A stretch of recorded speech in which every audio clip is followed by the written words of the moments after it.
The NTSB final report is out on November 7522 uniform, and an AT-6 aircraft, or better, more accurately, a Canadian Harvard aircraft, an aircraft that I know very well and has been featured in several BLANCOLIRIO reports. Let's check it out. This aircraft was first featured in this stunning 4th of July parade pass that we got to do several years ago. And it's the yellow Harvard in the lead. I later got to fly in this aircraft on a Memorial Day fly-in in 2023. The pilot at that time was the previous owner of the aircraft before this aircraft was sold, and unfortunately wrecked due to a fuel mismanagement situation. Now, on this Memorial Day video, we go over some of the basic systems on board the AT-6, including the fuel selector valve and the fuel system itself. Now, as we're getting ready to take off back on Memorial Day of 2023, note the position of the fuel selector switch.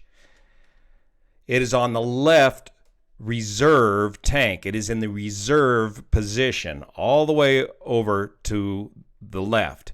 It is not on the left tank in the forward position.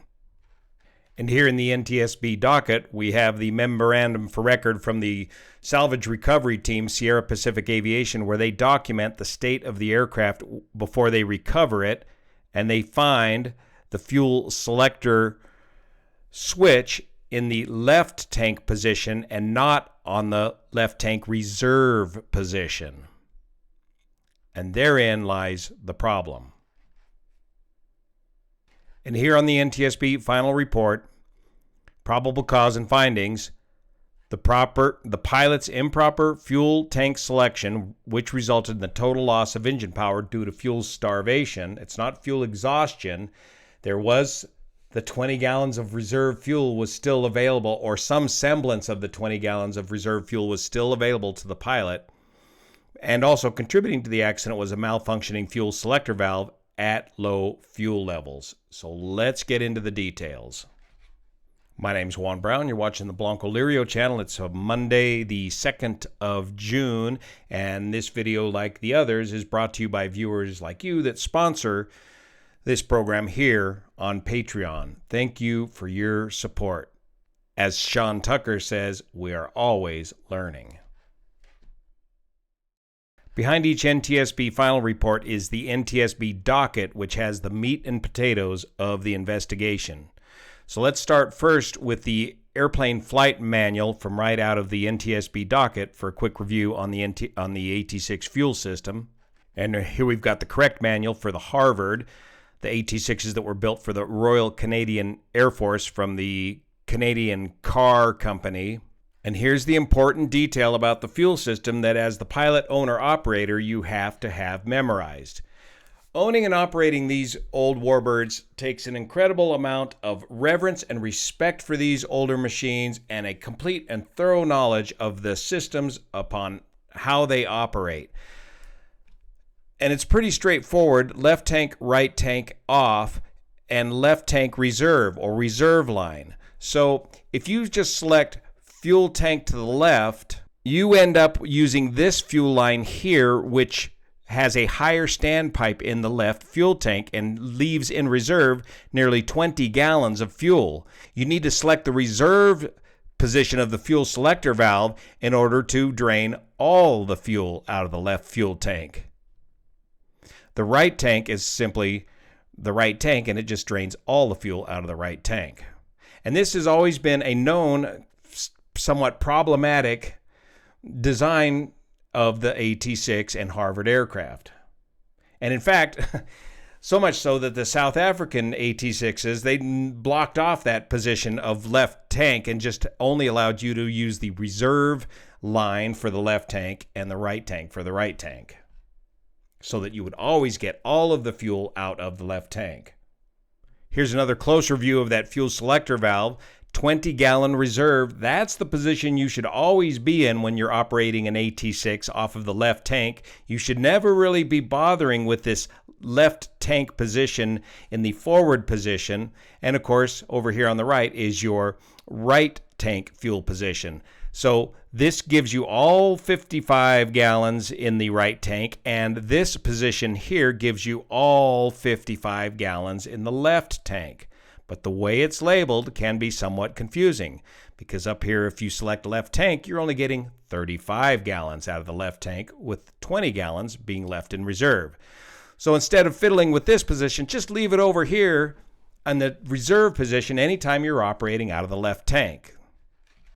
So the pilot who bought this aircraft was a private, commercial-rated, single-engine land pilot, 51 years old. By the way, everybody survived just fine. I don't even think there were any injuries. The AT-6 is a tough aircraft, and it was a good job on the forced landing. And he had a total of 1,081 hours of flying time, and he claims to have 72 hours in this type of aircraft, the AT-6, at the time of the accident. When I say AT-6 Harvard, I mean those terms interchangeably. 936 hours as PIC, 12 hours in the last 90 days, and 6 hours in the last 30 days, and he had, I believe it was his girlfriend in the back seat at the time. And the point I want to make about this is anytime you get one of these new aircraft, new to you aircraft, you're in that danger zone for the first 300 hours, especially for something as big and complicated as the AT-6. The accident occurred, or the engine quit, here near Modesto Airport, but the flight departed from a private airstrip just south of Sacramento and was went down to Paso Robles to a Warbird event down there, and then the flight was returning from Paso Robles back to the private airport in Northern California when the engine failed here near Modesto. Here in the final report, the pilot reported that 2 days prior to the accident, he topped the tanks off with fuel, which totaled 110 gallons at his home airport. The AT-6 or the Harvard at 110 gallons, when it's sitting on its tail like this, you're lucky to get 100 gallons into that aircraft. It's hard to get that last 10 gallons in there unless you're in a level attitude. He then flew 2 hours to another airport, that was the Paso Robles Airport, with a cruise altitude between 4,000 and 8,000 feet due to the mountains. On the day of the accident, the pilot conducted a pre-flight inspection of the airplane, doing a visual inspection of the fuel level in the fuel tanks, which he estimated to be at about 65 gallons. So to return the 2 hours back to home, even if he went more directly, with that little amount of fuel, that's cutting it very tight. Normally, when we take these Warbirds down to the event at Paso Robles, pretty much everybody refuels with fuel before they leave the event.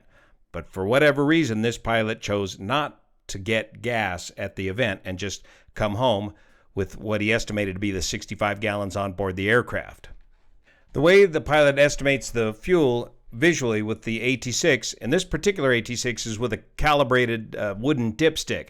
This AT-6, by the way, used to be the pace plane at the Reno National Championship air races and flew up there successfully for years and years. One of the rules at the air races is thou shalt not depart for the race with no less than 50 gallons of fuel on board. So everybody had these calibrated fuel dipsticks to ensure that they had at least 50 gallons of fuel on board the aircraft before they went racing. So this was a well-calibrated fuel dipstick. Now we pick up the story from the public docket from the owner himself, what he told investigators. At about 11:45 a.m., he departed with the intent to return to his home airport. During the return flight, he estimated the altitude between 5,000 and 8,000 feet over the mountainous terrain. Remember, he's got 65 gallons of fuel on board. About an hour into the flight, which would put him about over Modesto, he switched from the right fuel tank to the left reserve tank. Now, there's a misunderstanding here. Let's go back and look at the fuel selector valve.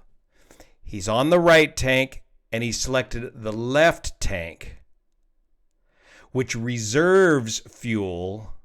He did not select the reserve tank, which would allow you to access all of the fuel in the left tank. And here they explain that the left wing has only one fuel tank, but has different pickup heights, as we discussed earlier. Shortly after switching tanks, the engine sputtered, and he switched the fuel selector lever back to the right tank, the tank that he had already been drawing on. The engine again sputtered and had a complete loss of power. Unable to restart the engine, he made a radio call and elected to land the airplane in an open field. And during the landing roll, the aircraft impacted the dirt berm, which it came to a stop. And they both exited just fine and got a ride home. But the aircraft was pretty well destroyed. Investigators were unable to find any fuel in the right tank and only a little bit of fuel in the left tank. That amount that's about the reserve fuel amount in the left tank. Now, these old fuel selector valves use a Cork Seal to seal off the ports that are not being used. For example, if you have the fuel selector valve in this position, the left reserve position, and the right position is completely empty, there's nothing but air in that right tank, that air can leak through the Cork Seal and begin to aerate the fuel in the fuel line. And when the aircraft was brought back for testing there at the Saunders aircraft facility, they tested the engine-driven fuel pump off of the airplane. They hooked up an electric motor to it and ran it at the 1,850 RPM to replicate the engine RPM, and they found that the engine-driven fuel pump operated just fine. But if they ran the one tank completely dry and attempted to retrieve fuel out of the other tank, the leaky cork gasket in the fuel selector valve did introduce some air into the fuel system, complicating the entire issue. The entire system would work fine as long as there's plenty of fuel in all the tanks, but if you drained one of the tanks completely dry, you may introduce some air into the fuel system and thus begin to lose fuel pressure. And in the public docket, they included this video of what that aeration looked like in the fuel line there.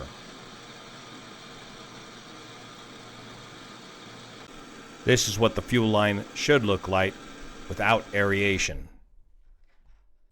The Saunders report concluded that it was a reasonable expectation that the engine would continue to operate if the fuel selector valve was selected to a tank that had some fuel in it. So had the pilot selected this position here, the reserve position, the normal left tank position, allowing you to extract all the fuel out of the left tank, the pilot would have had enough fuel to continue the landing at Modesto Airport. But looking at the flight plan and the amount of fuel that he departed Paso Robles with, it's unlikely to me that he would have had enough fuel to complete the remaining 48 nautical miles to return all the way back home, especially with VFR proper reserves. So now we can begin to see how the holes in the Swiss cheese lined up. You've got a relatively new aircraft to you. This perhaps is one of your first longer cross-country flights in that aircraft. You're departing with a bit of a leaky cork fuel valve. You get to your Paso Robles Airport, and instead of taking on fuel, you elect to try to return home with the amount of fuel that you have on board the aircraft instead of topping off the tanks. And then when the engine begins to fail off of the right tank, you make the wrong selection on the fuel selector valve in the heat of the battle, whether that was caused by the stress of the moment or a lack of fundamental understanding of the AT6 fuel system remains to be known. We've seen too many of these fuel valve selector accidents lately. This is a process that you need to have memorized and a process that needs to be done very deliberately every time you select a fuel tank on your aircraft.